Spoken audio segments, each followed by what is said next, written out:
ঈদের দিন এক অপরকে ঈদ মোবারক বলা কেমন কিংবা ঈদের শুভেচ্ছা জানানো কেমন, এই সম্পর্কে রাসূলুল্লাহ সাল্লাল্লাহু আলাইহি ওয়াসাল্লাম থেকে কোনো মারফু হাদিস পাওয়া যায় না।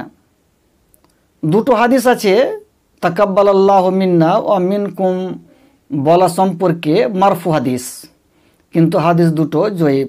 আল্লামা আলবানী এবং অন্যান্য মুহাদ্দিসিন হাদিসগুলোকে জয়ীফ বলেছেন। আল্লামা আলবানী সিলসিলাতুল আহাদিস যায়িফা ওয়াল মওযুআ 5666 নম্বর হাদিসের মধ্যে, এবং একজন মুহাদ্দিস আল ইলালুল মুতানাহিয়ার মধ্যে হাদিস নম্বর 900, এবং হাফিজ ইবনে হাজার আসকালানি ফাতুল বারি দ্বিতীয় খণ্ড 567 পৃষ্ঠার মধ্যে জয়ীফ বলেছেন। তবে এই সম্পর্কে সাহাবা ইকরামের আসার পাওয়া যায় বা সাহাবা ইকরামের আমল পাওয়া যায়।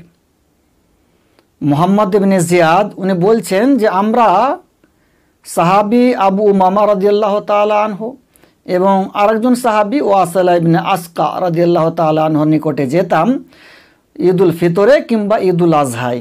ওনারাকে বলতাম তাকাব্বালাল্লাহু মিন্না ওয়া মিনকুম, তো ওনারাও বলতেন ওয়া মিনকুম ওয়া মিনকুম, মানে আল্লাহ তাআলা আমাদের এবং আপনাদের ঈদকে যেন গ্রহণ করে।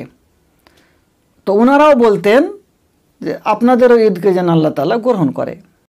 একজন তাবেঈ জুবাইর ইবনে নুফাইর উনি বলছেন যে কানা আসহাবুন নবী সাল্লাল্লাহু আলাইহি সাল্লাম ইযা ইলতাকাউ ইয়াউমাল ঈদ ইয়াকুলু বাযুহুম লিবাজ তাকাব্বালাল্লাহু মিন্না ওয়া মিনকা।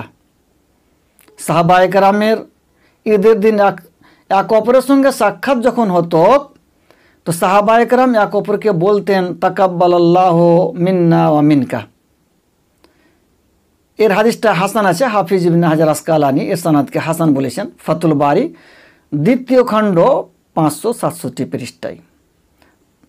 এই সাহাবায়ে কেরামের আমল দ্বারাতে বুঝতে পারা যাচ্ছে যে সাহাবায়ে কেরাম যখন ওনাদের এক অপরের সঙ্গে ঈদের দিন সাক্ষাৎ হতো তো তাকাব্বালাল্লাহু মিন্না ওয়া মিনকুম বলে ঈদের শুভেচ্ছা জানাতেন।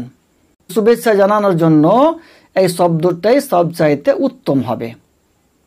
কিন্তু যদি কেউ ঈদ মোবারক বলে চলবে কি চলবে না, এই সম্পর্কে ফতোয়ার কিতাবে লেখা আছে যে ঈদুকুম মুবারাকুন কিংবা ঈদুন মুবারাকুন কিংবা ঈদ মোবারক যদি বলে তো বলতে পারা যায়।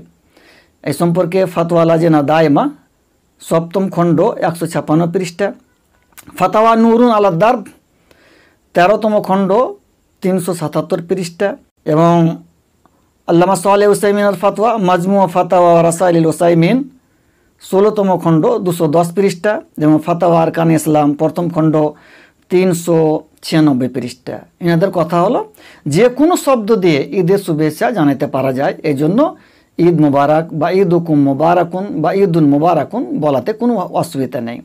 উলামায়ে কেরামের মধ্যে কেউ কেউ দলিল দিয়েছেন যে রাসূলুল্লাহ সাল্লাল্লাহু আলাইহি সাল্লাম রমজানের শুরুতে একটা বক্তব্য দিয়েছিলেন, হাদিস বলেছিলেন। সুনানে নাসাই 2106 নম্বর হাদিস, আল্লামা আলবানী হাদিসটাকে সহিহ বলেছেন। হাদিসটা হচ্ছে এই যে আতাকুম রমাজানু শাহরুন মুবারাকুন ফারাদাল্লাহু আলাইকুম সিয়ামাহু, এই হাদিসটাকে আল্লামা আলবানী সহিহ বলেছেন। এই হাদিসে কি বললেন রাসূলুল্লাহ সাল্লাল্লাহু আলাইহি ওয়াসাল্লাম যে তোমাদের কাছে রমজান মাস এলো, শাহরুন মুবারাকুন মুবারক মাস, ফারাদাল্লাহু আলাইকুম সিয়ামাহু আল্লাহ তাআলা তোমাদের উপরে এই মাসের রোজাকে ফরজ করেছেন। রাসূলুল্লাহ সাল্লাল্লাহু আলাইহি ওয়াসাল্লাম রমজানের মাসকে শাহরুন মুবারাকুন বললেন। তো উলামায়ে কেরামের মধ্যে কেউ কথা হলো যদি আমরা যদি ঈদুল মুবারাকুন বলে দিই বা ঈদুকুম মুবারাকুন বলে দিই বা ঈদ মুবারক বলে দিই তো কোনো হারাজ নেই, বলতে পারা যায়। তো খোলাসা এটাই হলো সবচাইতে উত্তম হলো ঈদের দিনে এক অপরকে মোবারকবাদ জানানোর জন্য বা শুভেচ্ছা জানানোর জন্য তাকাব্বালাল্লাহু মিন্না ওয়া মিনকুম বলা সবচাইতে উত্তম। কেউ যদি ঈদ মোবারক বলে দেয় তো জায়েজ আছে। আসসালামু আলাইকুম ওয়া রাহমাতুল্লাহি ওয়া বারাকাতুহু।